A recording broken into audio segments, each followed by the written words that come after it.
بسم اللہ الرحمن الرحیم۔ السلام علیکم۔ وائس آف کراکرم سے فدا حسین آپ لوگوں کی خدمت میں حاضر ہوں۔ اس وقت ہم گلگت میں موجود ہیں۔ ہمارا ایک میڈیا ورکشاپ کے سلسلے میں ہم یہاں پہ اس ہوٹل میں ٹھہرے ہوئے ہیں جس میں ابھی تھوڑی دیر پہلے ورکشاپ ہوئی، جس میں صوبائی وزیر اطلاعات کی گفتگو سے پہلے Gilgit Baltistan union of journalist کے صدر جناب خالد مصطفیٰ صاحب نے گفتگو کر کے ایک خوشخبری سنائی کہ وہ یہ تھی کہ جو صحافیوں سے ریلیٹڈ جو بل ہے اس کو اسمبلی میں پیش کر دیا گیا ہے۔ تو اس پر خالد مصطفیٰ صاحب نے صوبائی حکومت کا خصوصی طور پر شکریہ ادا کیا۔ تو ہم خالد مصطفیٰ صاحب سے جاننے کی کوشش کریں گے اس بل کے حوالے سے۔ تو خالد مصطفیٰ صاحب، بہت بہت شکریہ آپ کے وقت کا۔ یہ بتا دیجئے کہ آخر اس بل میں ایسا کیا ہے جس کی بنیاد پر آپ اتنے خوش دکھائی دے آج؟ شکریہ فدا صاحب، یہ ہمارا دریانہ مسئلہ تھا کیونکہ جی بی کے جو صحافی ہیں وہ بالکل ہی پسماندہ ہیں۔ جس طرح ہمارا علاقہ پسماندہ ہے اسی طرح ہمارے صحافی بھی بالکل پسماندہ ہے، اور ان کے لائف سٹائل آپ دیکھیں تو آپ کو خود اندازہ ہوگا کہ کس وہ اس پہ صورتحال پہ یہ لوگ کام کر رہے ہیں۔ تو یہ کیونکہ بل جو ہے ٹیبل ہوا تھا حفیظ الرحمان کی حکومت میں، وہاں پہ ہم نے اس کا ایک ڈرافٹ تیار کروا تھا۔ Gilgit Baltistan union of journalist, Gilgit press, central press club Gilgit اور انفارمیشن ڈپارٹمنٹ اور اس کے ساتھ لا ڈپارٹمنٹ کے جو شاہد زمان صاحب ہیں، ہم سب نے مل کے ایک ڈرافٹ تیار کرنے کے بعد اس کے اندر صحافیوں کے وہ تمام ایشوز جس میں اگر کسی صحافی کی ناگہانی موت ہوتی ہے یا کوئی میڈیکل کا ایشو ہوتا ہے یا بچوں کی کوئی تعلیمی اخراجات کے حوالے سے کوئی ایشوز ہوتے ہیں یا شادی کے حوالے سے ایشوز ہوتے ہیں یا میڈیا ہاؤسنگ سوسائٹی کے حوالے سے ہوتے ہیں، جو بھی ایکس وائی زیڈ اس کے اندر کور اپ ہم نے کرنا تھا۔ تو وہ ڈرافٹ تیار ہوا، تیار ہونے کے بعد اس کو ہم نے اسمبلی میں پیش کروایا۔ تو اس وقت کی اسمبلی جو حفیظ الرحمان کے دور حکومت کی میں بات کر رہا ہوں، تو وہ ایک یونانیمسلی اس قرارداد کو جو ہے انہوں نے منظور کر لیا، اور وہ اسپیکر کی ٹیبل سے ہوتے ہوئے گورنر کے آفس پہنچی۔ تو جب بعد میں پتہ چلا کہ گورنر نے اس بل کو دوبارہ واپس بھجوایا ہے اسپیکر کو، کہ کیونکہ اسپیکر صاحب بدقسمتی سے یہ ہمارے اسپیکر صاحب نے اس ڈرافٹ کے اوپر سائن نہیں کیا تھا، بغیر سائن کے اس نے بھجوایا تھا، تو گورنر نے واپس بھجوایا۔ اس پہ اسپیکر کے ٹیبل پہ یہ 2-3 مہینے تک پڑی رہی، اور اسپیکر فدا نشاط صاحب کی میں بات کرتا ہوں، اس نے انتہائی بدنیتی کا مظاہرہ کیا، بددیانتی کا مظاہرہ کیا۔ پتہ نہیں اس نے جی بی کے صحافیوں کو کس جرم کی اس نے سزا دی ہے، میں تو یہی سمجھتا ہوں۔ حالانکہ جب سے وہ سیاست میں آئے ہیں تب سے یہاں کے جو جرنلسٹ ہے اس کو کور اپ کرتے رہے، اس کو کوریج دیتے رہے، اس کو پروٹوکول دیتے رہے، لیکن اس کے باوجود جب ہم نے 10 دفعہ رابطہ کیا، میں نے ڈیلیگیشن بھجوایا بلتستان کی، یہ اس بل کو آپ سائن کریں تاکہ یہ ایکٹ جب ہو یہ گیزٹ آف پاکستان میں شائع ہوگا تو صحافیوں کے ایشوز حل ہو جائیں گے۔ تو اس پہ موصوف نے کہا کہ میں گلگت آگے کر لوں گا۔ گلگت میں کیونکہ جب نئی حکومت بنی تو اس کے بعد اس نے اوور ٹیکنگ لیا۔ اسی رات ہم 2 سیکریٹری کے ساتھ اس کے آفس میں گئے اور اس سے ریکویسٹ کی کہ آپ جو ہے نا اس چیز کو سائن کریں، تو اس نے کہا کہ میں کر لیتا ہوں۔ پھر سیکریٹری سے دوبارہ مشاورت کی، سیکریٹری نے بھی کہا کہ اس میں ابھی ایشو نہیں ہے کیونکہ اسمبلی سے یونانیمسلی یہ پاس ہوئی ہے، تو کوئی ہچ نہیں ہے ابھی۔ تو اس نے یہ کہا کہ آل کوڈل فارمیلٹیز آر فلفل، تو ہمیں اس پہ اعتراض نہیں کرنا چاہیے۔ باقی اس نے کہا کہ میں سائن کرتا ہوں۔ اس کے بعد اس نے میں 10 منٹ کا ٹائم مانگا اور ہم واپس اس کے دفتر گئے تو وہ دفتر سے نکل چکا تھا۔ وہ آخری دن تھا حکومت کا، نام اسپیکر صاحب کی اس مطلب اسمبلی میں۔ تو اس کے بعد ہم کیونکہ جب اسمبلی ڈیزالو ہو گئی اور نئی اسمبلی بننی تھی اور اس طرح کا پورا ایک پروسیجر، پھر وہ کونسل کا، تو یہ ہمارے جو ایک تھا وہ التوا کا شکار ہوا۔ تو الحمدللہ پھر ہم اسلام آباد میں جب میری سی ایم صاحب کے ساتھ ملاقات ہو گئی تو اس میں میں نے سی ایم صاحب کو کہا کہ آپ کی حکومت ویسے بھی صحافیوں کو آگے لانے کے لیے کردار ادا کر رہی ہے، تو یہ صحافیوں کا ایک درینہ مسئلہ ہے۔ تو اس نے بہت پازیٹیو انداز میں اس نے جواب دیا، کہا کہ آپ کے ہر ایشوز کو ہم ایڈریس کریں گے، اور اس نے وعدہ کیا کہ آپ کے پریس فاؤنڈیشن کے بل کے علاوہ آپ کے جو آپ کے ریکوائرمنٹ ہے وہ ہم پوری کر دیں گے۔ تو الحمدللہ آج فتح اللہ خان صاحب نے اس پہ اسمبلی میں یہ بل پیش کیا تھا، اس پہ کافی حاصل ڈبیٹ رہی ہے اس پہ، اور ہم انشاءاللہ توقع رکھتے ہیں کہ اگلے جو سیشن ہوں گے اس میں یہ یونانیمسلی یہ پاس ہوگی تو انشاءاللہ ہمارے تمام مطالبات جو ہیں وہ حل ہو جائیں گے۔ تو مصطفیٰ صاحب یہ بتائیے کہ گلگت بلتستان کے صحافیوں کی مسائل آپ سے زیادہ کون جانتا ہے؟ سب سے زیادہ بہت سارے ہمارے صحافی دوست ایسے ہوتے ہیں کہ جن کو اخبار کے لیے رپورٹنگ تو کرتے ہیں، وہ یا تو صرف کارڈ استعمال کرتے ہیں، بغیر تنخواہ کے کام کر رہے ہوتے ہیں۔ تو اس بل میں اس چیز کو کس طریقے سے پروٹیکٹ کیا گیا ہے کہ ان کو وہ صحافتی ادارے، وہ اخباری مالکان انہیں تنخواہ دینے پر مجبور ہو جائے؟ دیکھیں، ایک دور تھا نا، وہاں ایک دور تھا کہ ہر صحافی جو ہے نا صرف پریس کارڈ کے لیے ہی کام کرتا تھا، یعنی وہ یہ سمجھتا تھا کہ میرے پاس پریس کارڈ آیا تو میں اس علاقے کا تھانے دار ہوں، میں جو کچھ کروں گا تو کروں گا. اب کیونکہ آپ دیکھ رہے ہیں کہ بڑی جدت آ گئی ہے اور خصوصاً سوشل میڈیا نے جو ہے بہت بڑا انقلاب برپا کر دیا ہے، تو اس میں فری لانسنگ جو جرنلزم ہے وہ بہت فروغ پا رہی ہے، لیکن پھر بھی ایک صحافی کی جو تحقیقاتی رپورٹ ہے اس تک کوئی نہیں پہنچتا ہے. تو اس لیے میں یہی سمجھتا ہوں کہ جہاں ہمارے جی بی کے اکراس جی بی جہاں صحافت کر رہے ہیں جو اداروں کے ساتھ وابستہ ہے، خیر ہم یہ بھی نہیں کر سکتے ہیں کہ جو نیشنل جو چینل ہے وہ، کیونکہ جی بی کے مرکز کی بات کر رہا ہوں، گلگت ہو یا بلتستان ہو یا دیامر ہو، یہ 3 بڑے ریجن ہیں. یہاں پہ ایک رپورٹر کو جو ہے نا وہ تنخواہ ملنی چاہیے، لیکن بدقسمتی سے صرف گلگت کے اندر گلگت بیس جو جرنلسٹ ہیں اس کو تنخواہ دی جاتی ہے، وہ بھی نہ ہونے کے برابر ہے. تو کچھ ہم کہیں گے کہ کانچے میں بیٹھا ہوا ایک صحافی بھی، اس کو بھی تنخواہ لگے، ہنزا میں بھی لگے اور گزر میں بھی لگے، ایسا تو پاسبل نہیں ہے. لیکن پھر بھی میں ان صحافیوں کا شکریہ ادا کرتا ہوں جو پتہ نہیں گزشتہ 20-25 سالوں سے وہ صحافت کر رہے ہیں فری لانس، اور وہ علاقے کی خدمت کر رہے ہیں. اور حکومت کے پاس میرے خیال میں اتنی کیپیسٹی بھی نہیں ہے کہ حکومت سرکاری خرچے پہ جو ہے نا صحافت کے فروغ کے لیے اس طرح کے کسی آنریڈیم کے طور پر جو ہے صحافی کو اخباری جو نمائندہ اخباری مالکان ہیں ان کو تو مجبور کیا جا سکتا ہے نا کہ ان کو تنخواہ دے دیں.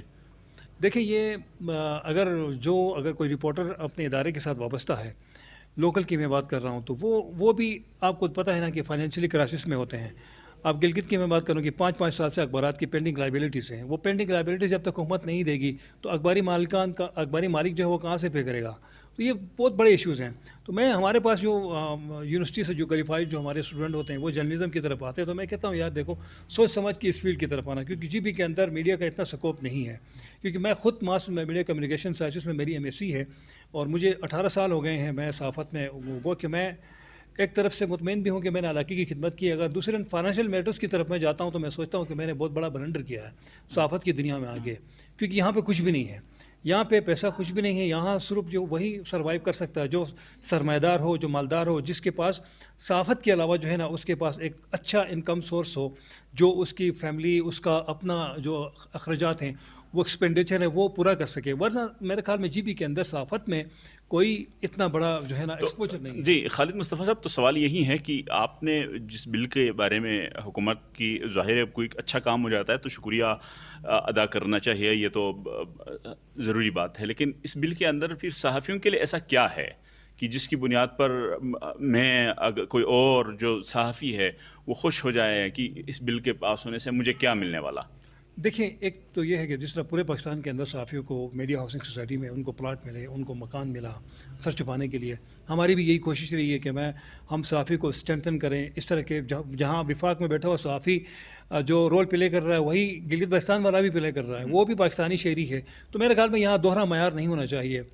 پورے پاکستان میں دیا ہے تو گلگت بلتستان میں ہم نے شروع سے آواز اٹھائی ہے کہ صحافیوں کو بھی، گلگت بلتستان کے صحافیوں کو بھی اسلام آباد میں پلاٹ دیا جائے.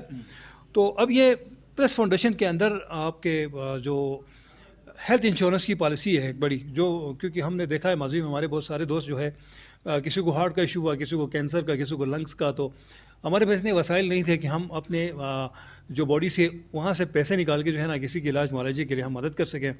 تو لے دے کے پھر فیڈرل جو ہماری پریس کلب اسلام آباد ہے اس نے بھرپور مدد کی. ہم آج بھی شکریہ ادا کرتے ہیں، اس سے پہلے بھی کرتے رہے ہیں.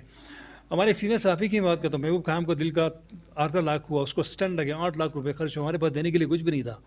وہ تو اللہ بھلا کرے کہ نیشنل پریس کلب اسلام آباد نے جو ہے نا ان کے جو میڈیکل کی جو اخراجات تھے وہ برداشت کیے. تو میری کوشش یہی رہتی ہے کہ میں صحافیوں کے لیے میں جدوجہد کروں، اور مجھے خوف اس بات کا ہوتا ہے کیونکہ بیماری انسان کے ساتھ ہے. ہمارے بیشتر ساتھی ایسے ہیں جو بالکل نیچے، غربت سے نیچے کی اس پہ جو ہے نا بلو دا مطلب اس پہ وہ کام کر رہے ہیں. تو اگر خدا نہ خواستہ کسی فیملی میں اس طرح کا کوئی صورتحال پیدا ہوتی ہے تو وہ کدھر جائے گا؟ اسے یا تو اپنا مکان بیچنا ہے، یا تو اپنی زمین بیچنی ہے، بیچ کے اپنا، یا کسی فیملی کے اندر کوئی بیمار ہے اس کا علاج کروانا ہے.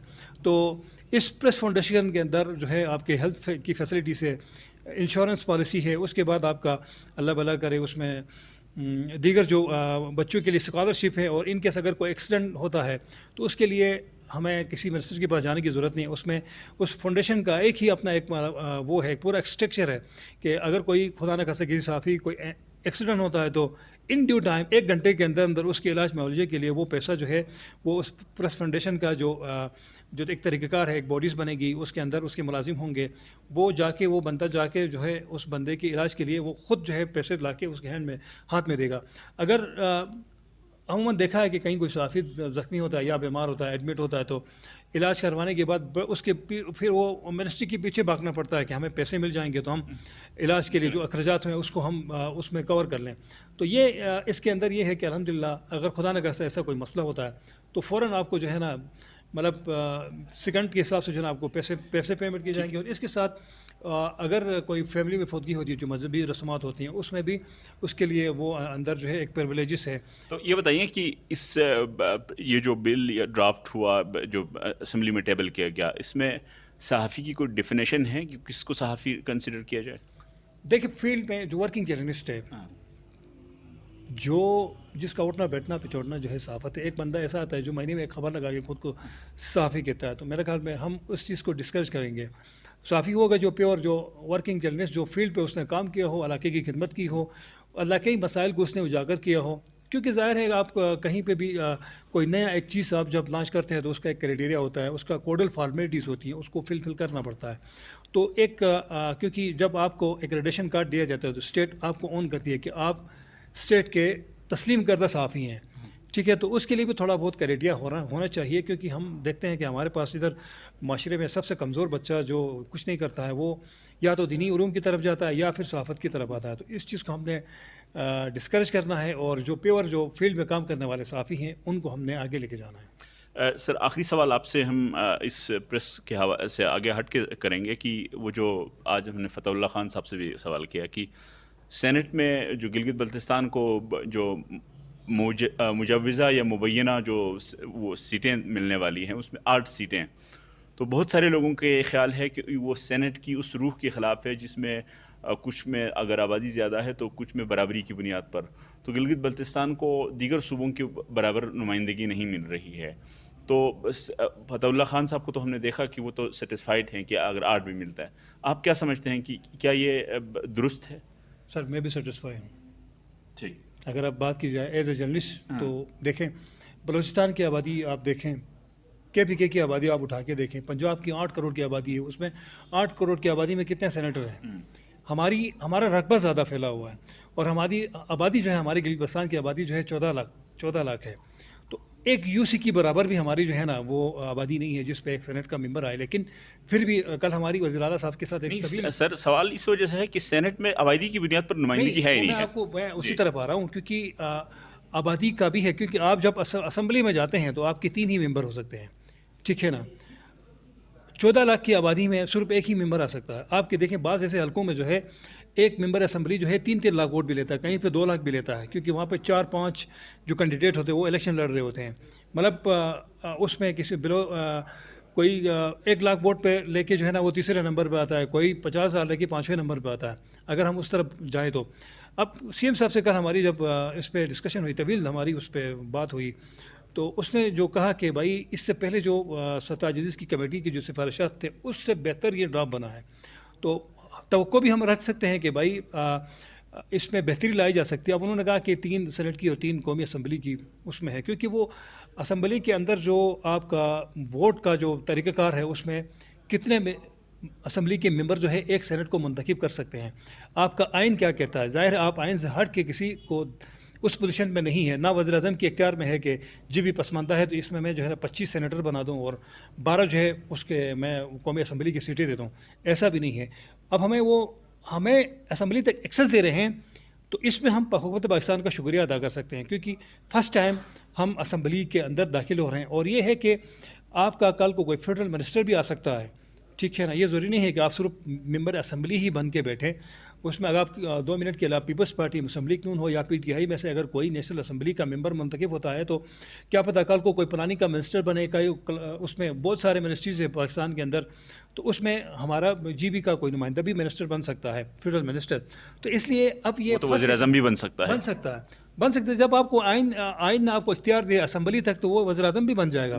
وہ کہ یہ پاسبل نہیں ہے، لیکن مطلب نہ ہونے کو مطلب ایوری تھنگ از پاسبل جس کو کہتے ہیں، ہر چیز ممکن ہے. تو اب یہ ہے کہ ہم جب مطلب آئینی رکاوٹ نہ ہوا نا. بالکل. اب ہم اسمبلی کے اندر جب ہم جاتے ہیں تو یقیناً دیکھیں نا، ہم